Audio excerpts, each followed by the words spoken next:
The CNBC app. Global market news in one place. Customizable sections and personalized alerts. Stocks tracking, interactive charts and market insights all in your hands. Stay connected. Stay informed. Download the CNBC app today.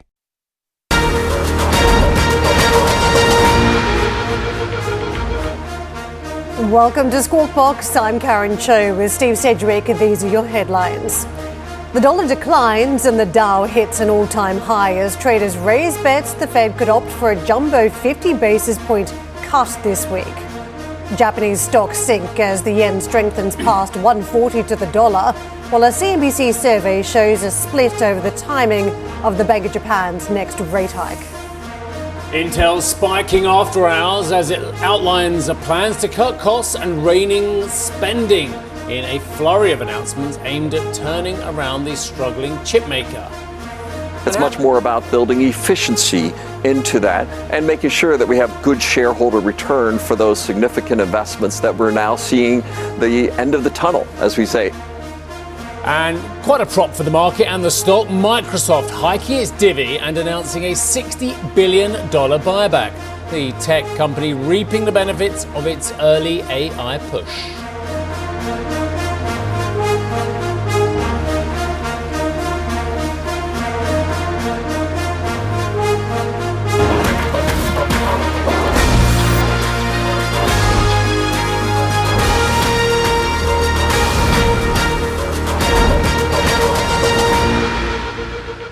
In case you haven't been watching and you haven't clocked that it's a big week, let me remind you it's all about the Fed this week, and we are on the cusp of a potential 25 basis point reduction from the central bank, maybe even 50. So what we've seen on markets this week, a little bit of repositioning around the event. And you can see in session yesterday that saw the Dow climb again another 0.5% to the upside.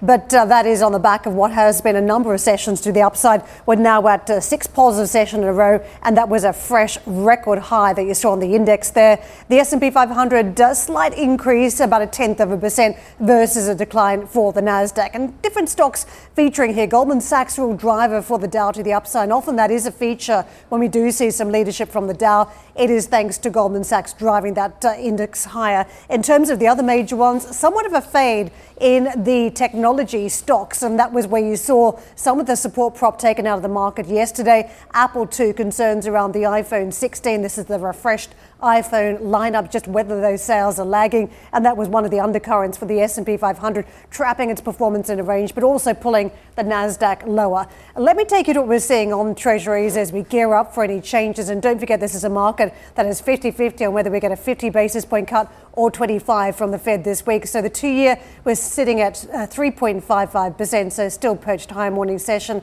3.62 at the 10-year. The WTI Brent trade, we've been moving higher, and I want to take to the dollar first, up to euro dollar this morning. We're 111.23, so we are slipping on some of these trades, euro and also sterling, a little bit on the back foot there. The big one that we were just looking at, of course, was the Japanese yen, which has gone through the 140 handle amid yen strength. Now, WTI Brent prices, we are now rallying through 70 on both of these handles. There's been a lot of weakness in recent weeks around concerns on the demand outlook, so you can see it is a fairly bright start to the session as both of these key trades push higher. Gold prices had its moment yesterday. We saw intraday highs, morning session just looking a little bit soggy, coming off by about 0.25%. But any of the gold bugs watching this price in recent months and over the past year would note the very steady increase we've seen in the precious metals. So only a slight fade that we are watching this morning. To the Asian markets, of note, to Japanese stocks in particular, watching that ascent of the yen, they really can't win. They've been talking ad nauseum about the weakness in the Japanese yen. Now very strong increase is what we've seen, and that is just detracting from some of the confidence in the stock market in Japan. You can see as a result moving lower by about 1.6%. And if it is a 50 basis point reduction this week, again, there could be consequences for the Japanese yen and, of course, for that market. Technology, another undercurrent. We saw that impacting the US markets, also impacting the region today, particularly on those Japanese stocks. Modest increase on the Australian market, Nifty 50, but it is Hong Kong that is much stronger, up 1.33%, Steve. Karen, I've got a confession to make. I'm kind of over it on this rate decision. We've been talking about it ad infinitum. It's good. Sorry? You've peaked too early. No, I think the market's established that there's going to be a rate cut. The bond markets have factored in a vast amount of cheaper money, regardless of whether it's 25 or 50. We've spent most of our shows for the last month talking about it, and I'm kind of thinking, sacrilege. It won't matter whether it's 25 or 50, because the signalling around it of what they say we're going to do thereafter is actually the key. If you and everyone's talking about insurance. Oh, it's an insurance policy. If you go for 50, you've got an insurance policy that you're not going to get behind the curve on the recession. So that's one side of the insurance. Now, I've heard people arguing about insurance on the other side of the coin, saying, but if you only go 25, it's an insurance policy against inflation picking up again too quickly, and you can always do more later. But if you have to reverse because you've gone too aggressively at the start, so everyone's using insurance policy as their backup. It's a bit like people who say, oh, Churchill was pro-European or Churchill was pro-UK being out of Europe. You know, both camps take Churchill on this one as well. But the point is, I think the market's already done the heavy lifting on interest rates from 5% down to 3.6 as well. The market can get the signals it wants from whether it's 25 or 50. And the other thing I just need to get off my chest is I think the market implicitly thinks it knows now it's 50. Otherwise, it wouldn't have gone to over 50% chance that it's going to be 50. Can I beg to differ? So, of course, let's make the show. You mentioned Churchill, and this to me is almost like a war plan. You've got all the pieces on the map, and you're about to execute, and the question is whether it goes all horribly wrong or whether it all goes smoothly. Yeah. And I think this is such a big moment for the central bank in terms of its execution. It was so far, as we know, behind the curve with inflation. It really scrambled to get a hold of that with these increases. And now it's trying to make sure it gets a soft landing for the economy. And there's no guarantee that's in place. So it could all go horribly wrong is the point. I think for investors, same story. You've seen a lot of defensive bets. And one of the big conversations yesterday was, is technology truly going to be defensive for the market here? And do we need to keep packing defensives into our portfolio because there is potentially a growth scare? What could be more defensive than a company buying $60 billion worth of its stock back again?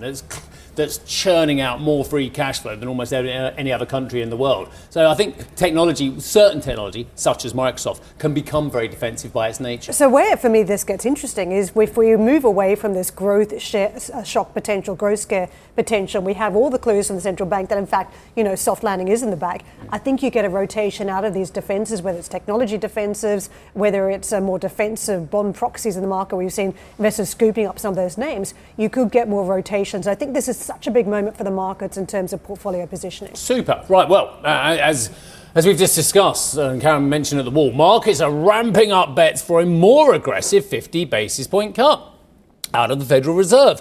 The CME Fed Watch survey, which I think pricing money further out has been pretty wrong over the years, but anyway, is now pricing in a 2/3 chance the Fed goes for a steeper 50-point cut. Isn't that extraordinary? What a turnaround. This, as most recent jobs data pointed towards a slowing labour market, whilst inflation continues to ease back to target.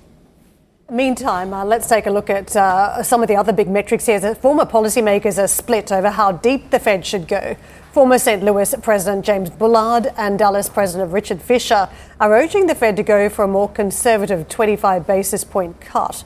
But ex-Cleveland President Loretta Mester, Kansas City's Esther George and New York's Bill Dudley have been pushing the case for a deeper cut. All familiar names, I think, to our audience. And let's get to Jerry Young, who is the chief economist at Mirabeau Asset Management. Jerry, thank you so much for joining us again today. Let me just get into what we're seeing this week. 25 versus 50 basis points. The market's worried about some of the language, if it's going to be a 50, just what the Fed is seeing in terms of some of that weakening in the economic metrics. What is your concern here? What are you looking for, and what sort of reassurances are you hoping for from the Fed this week?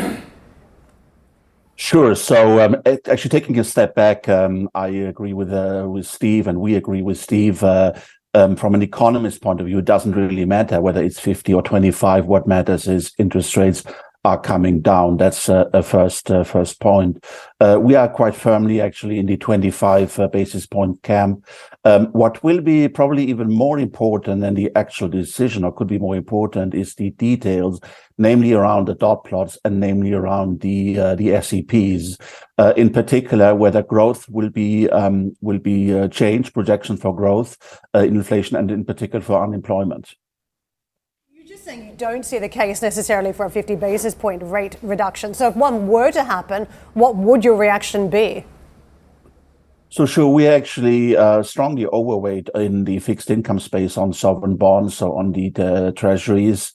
We are above benchmark in maturity terms, so that would profit us in particular on the fixed income side because we have a strong overweight in treasuries.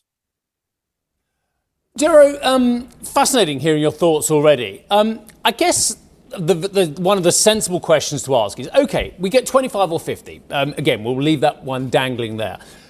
Who's it going to benefit? Because most Americans are not that interest rate sensitive when it comes to their biggest source of debt, which is mortgage debt. We know that revolving credit is priced at an extraordinarily high level and will only change at the margin if we get 25 or 50. Most American corporates took advantage of the incredibly cheap money we saw at the start of COVID to refinance as well. So I guess I'm asking about the sensitivity of Americans to the interest rate scenario. How much difference will it make to their lives and to corporate lives as well? I think in very concrete terms, for the actual American, it doesn't mean much. What matters is more like what happens with oil prices at the gas stations. Oil prices have come down. That is something very visible, very instantaneous. That is visible to all U.S. consumers. But the sector that is, I guess, most affected to interest rate changes is the real estate sector. In particular, here on commercial real estate, we might see some improvement. But again, whether it's 50 or 25, we are firmly in the 25 basis point camp. It doesn't matter that much. What really matters is the signaling that will be given through the dot plots, through the SEPs, the wording that Powell uses, how he characterizes the current situation. The U.S. economy remains quite strong. The labor market has been weak in July, but improved quite a bit actually in August. What the characterization is by Powell on that. Also on financial market conditions, which remain very benign. Also on the sloss report, which actually showed the last one that financial conditions remain quite tight. That would be an argument for 50, but nevertheless, still, we think the labor market is fine. Consumer spending is fine. Payrolls went up. Wage growth went up. That's actually good for household spending overall. The jobless claims do not show some crashing in the labor market. So overall, we are quite confident that it will be 25. And the last point, maybe all this speculation came up during the 10-day blackout period because of one Wall Street Journal article. We know that this journalist is very well connected. He predicted correctly about 2 years ago that the Fed will hike by 75, which at the time was kind of a surprise taken out by this Wall Street Journal article. Jared, but if you read, yeah. Just a quick final question from me. Is it possible that we can have a hawkish, dovish 50 cut? And the answer is probably yes, knowing the tautology of central banks, i.e. dovish because it's 50, which is not your central scenario, I appreciate that, but hawkish thereafter because their language has to toughen up because they've been so kind to the markets by giving them 50. And that could have ramifications for your encouraging fixed income position, i.e. it could mean that actually fixed income suffers a little bit because actually, even though they go 50, their language is quite tough. On the short term, yes. I mean, our tactical asset allocation is really directed or based on a 3 to 6 month horizon. So we wouldn't change anything immediately, whether it will be 50, which is not our main scenario, or 25. Overall, we think that the U.S. economy is softening, the global economy is softening, and therefore rate cuts will be coming. And I think a main feature of the end of this year is how synchronized the synchronicity in rate cutting by major central banks will be. And the Fed will certainly be part of it. We think they will ease gradually, not doing a shock therapy approach. Joe, let me have another go at this too, because as the market looks at 25 versus 50, different connotations around a 50, because the market thinks it suggests that these are recession type of cuts. If you look at the market performance over history in terms of a rate cut to trying to ward off a recession versus a rate cut and a non-recessionary outcome, very different levels on a 6-month basis and a 12-month basis. Typically, you've had the S&P 500 slump an average of 4% in the 6 months following the first reduction of a rate cutting cycle if the economy is in a recession, versus a rate cut when there's no recession, we can climb 14%. So in terms of what the market could do from here, if we are talking about a recession or not, this is quite significant, isn't it? Sure. I mean, a lot of people focus on the SARM rule, which predicted rightly since World War II that once we have more than a 0.5 percentage point increase in unemployment above its trough, we get a recession. This time will be different in our view. What I find really quite striking is the fact that for next year, the market actually expects or projects or prices in actually 25 basis point cuts. We are much more prudent on that. We think it really will depend on a medium longer term horizon on what will happen in early November at the election, not only regarding the Oval Office, but also regarding Congress and the Senate. So for next year, we are quite prudent. We will make our projection only after the election in the US, because it's very difficult. Economic policies are extremely different between the two candidates. So we're quite prudent on next year's very dovish outlook by the market. But for this year, we're quite confident that it will be 25 at tomorrow's meeting, Wednesday's meeting, and it will be followed by 2 further rate cuts by 25 basis points later this year. Good reminder that there's plenty other factors on the horizon to try and paint into the scenario. Thank you very much for joining us. Jerry Young with us, Chief Economist at Mirabaud Asset Management. Right, coming up on this show, CNBC has launched a survey of economists, FX strategists and Japan-focused fund managers ahead of Friday's BOJ decision. We'll give you the results next. Plus, Microsoft, this is huge, launching a fresh buyback and boosting its divvy. We'll have more on that this hour. And we're going to speak to the chairman and co-founder of Infosys. We'll do that in the final hour of the show, 9:30 Central European Time.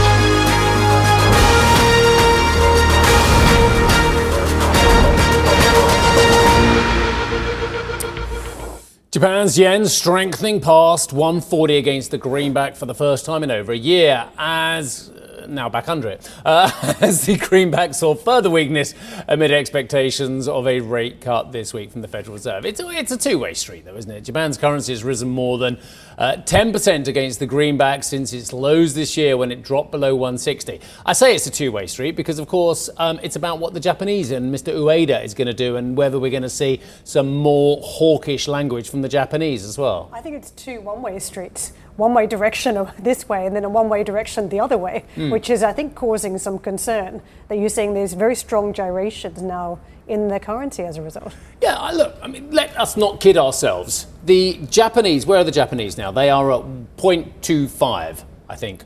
The Americans are potentially going to go sub 5. The fact of the matter is, the carry trade is alive and well. We shouldn't worry that it's going to diminish. The differential between Japanese interest rates and American interest rates are still stratospheric and historically very, very high. Absolutely, but I think we had a Bank of Japan that did absolutely nothing for a long, long time. Now, one of the quotes this morning is that some of the traders are concerned that the BOJ is going to rush things in terms of lifting interest rates. Exactly. So it's quite a different No one's scenario, ever accused the Japanese of rushing things on central bank policy. Which was where, when I read it this morning, I was like, that is fascinating that we've suddenly gone to rushing towards some sort of exit. Well, I mean, look, the final thing I'll say is if actually, no, we got to go correspondent wait. Lynn's waiting. She'll know more about this than I do. I'll shush for once. There you go. There's a first on CNBC. Of course, the Fed isn't the only central bank decision traders are eyeing out for. CNBC has conducted a survey of economists, FX strategists and Japan-focused fund managers. I think I just said this. To get a sense of what to expect. It was before the break of this week's Bank of Japan decision. Lynn has been poring over what they had to say. Lynn, lovely to see you. What are they saying? Yeah, hey Steve. So basically what they're saying is for this meeting that they will be standing pat, and there's a number of reasons.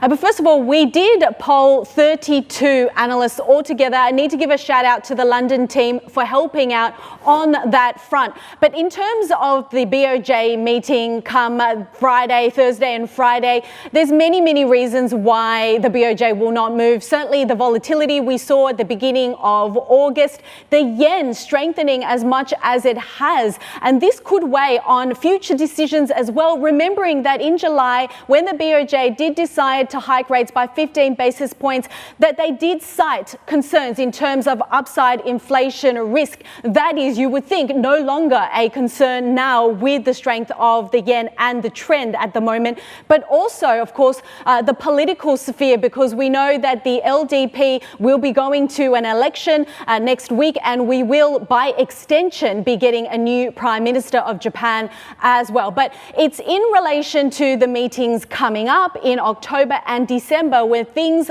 are a lot more interesting and the views are much, much more divided. A lot of this, of course, will depend on what we get out of the Fed and also the outlook in terms of the economy there. But for October, 56% to see that there will be no move. And then for the December meeting, around the same amount to see that there's a possibility of a move. One of them, for example, is JP Morgan. They are expecting 25% hike in December. And they said to us that the BOJ had signaled gradual rate hikes rather than consecutive ones. And they think that the data has not fully supported the BOJ's conclusions that the changes to corporate behavior in terms of real wages increasing has actually fed through in terms of those sticker prices. I also asked a former BOJ official, Kazuo Moma. He's also now the executive economist at Mizuho Research. And his view is that there's going to be no movement at all by the BOJ. And a lot of that, he believes, comes down to what we've seen in terms of the yen. He said that the BOJ no longer needs to rush because the yen is now substantially stronger compared to where it was in July, and he sees little evidence that the homegrown inflation will become too hot in the foreseeable future. So it is very much a mixed bag ahead, but we also asked, whether or not, we asked these analysts whether or not their opinions would change depending on what the Fed does this week, because they all said that there would be the BOJ standing pat. That is very much unchanged. But as I said, a lot will hinge on, in their view, the dollar-yen rate and also on the outlook for the US economy, because if the US economy is indeed going to some sort of a recession, then a lot of these analysts say that the BOJ would be probably holding back on any kind of move, guys. Lynn, fascinating, and well done for putting all the work in for this survey. We'll get to your website in a moment so everyone can have a look at it. But in terms of what this means for capital flows, a lot of people have talked about when the Fed starts cutting and the BOJ starts hiking aggressively, then we're going to see vast amount of capital flows flowing into Japan and into the Japanese market. Are you seeing evidence of that? It's really interesting, Steve, that you asked this question because, we also polled about 28 analysts in terms of their call for the end of year dollar-yen rate. It came in at 140.2, around where we are at the moment. Now, one of the most bearish calls on JPY was from the Bank of America. Their view is that it will be around the 150 level, and they highlighted this repatriation issue, that in their view, a lot of the depreciation in the yen has come from structural reasons, they say, and that they don't see that there will be so much of that repatriation, because if you look at the makeup now, certainly it is in bonds, but a lot of it is in FDI, because a lot of Japanese corporates see limited growth within the Japanese economy because of the demographic problems there and are looking overseas, and it's unlikely that those sorts of assets would be repatriated back. So certainly one thing to watch there. Super coverage, and look, brilliant that you've done all this work on it. So it's on the website as well. So thanks, Lynn. Lynn's Bank of Japan poll on the CNBC website. Meantime, let's talk about one big company today. Nvidia shares are soaring on their Hong Kong debut after raising nearly $4 billion in the city's largest listing for nearly 4 years. Emily Tan filed this report. Shares in a Chinese home appliance maker Midea jumps nearly 10% in a Hong Kong debut this morning. The $4 billion listing is the city's biggest since February 2021, and with today's surge raises hopes of a reawakening of the city's IPO market. Before today, IPO funds raised total about $2.5 billion so far this year, so the Midea listing eclipses all the listings in 2024 combined. If the green shoe is exercised, the fundraising could reach $4.6 billion. This is China's biggest home appliance maker by value and revenue. Sales in 2023 hitting $52.7 billion. Midea chairman Fang Hongbo says today marks a new starting line for global deployment and furthers their ambitions for global expansion. Midea has been listed on the Shenzhen market for 10 years and shares are up 16% year to date. Chinese markets are shut today and Hong Kong will be closed tomorrow, both for the Mid-Autumn Festival. Reporting from Hong Kong, I'm Emily Tan. Thank you for listening to Squawk Box Europe Express. For more market-moving news, you can head to CNBC.com. Or join us again on the show with Steve Sedgwick, Karen Cho, and myself, Arabile Kumete, weekdays on CNBC.